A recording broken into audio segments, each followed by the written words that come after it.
In this basilica, the relics of Saint Father Augustine, the greatest father of the Church, have been preserved for 13 centuries.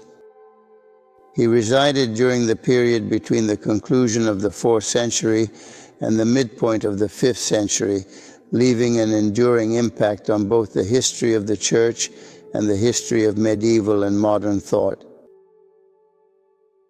The Ark of St. Augustine, dated 1362, all in marble, consisting of 95 statues and many scenes from the life of Augustine.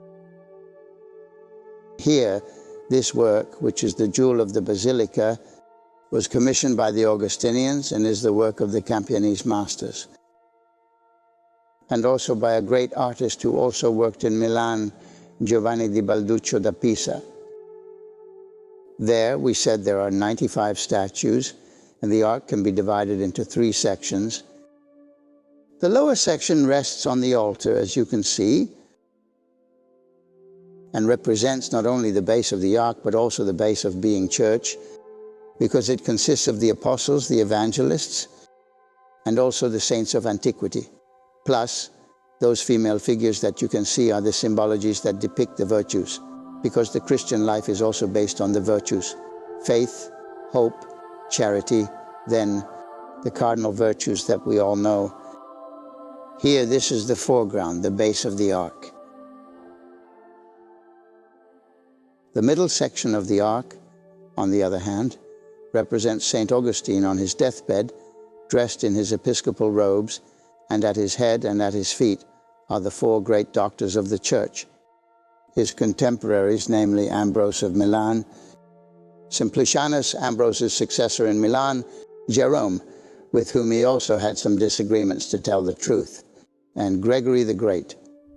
These are the great fathers of the Church, his contemporaries, who surround him on this deathbed at his feet and his head, while the upper part of the ark represents moments in Augustine's life, the fundamental moments of his experience as a man and then as a priest and as a bishop.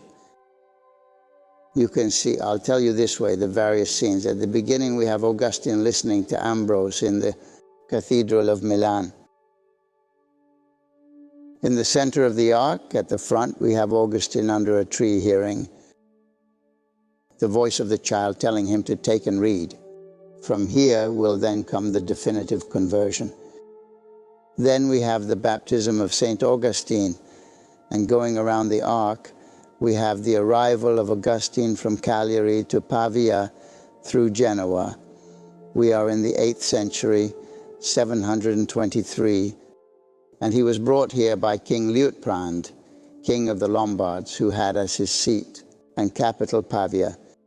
Then behind that we have Augustine attending the funeral of his mother, St. Monica, Augustine giving the rule to the monks, and then the cities where he mainly taught, namely Rome and then Milan. While the upper panels, the triangular ones, depict miracles attributed to St. Augustine, but they are mostly legendary. They have the value that they have. However, they certainly testify that people used to come here in Pavia to pray to Augustine to ask for the graces they needed. And then we have these figures at the top dividing the triangular panels, which are the angelic hierarchies. Here, this work is kind of the jewel of the basilica, a work that really is worth coming to see and visiting at your leisure, image by image.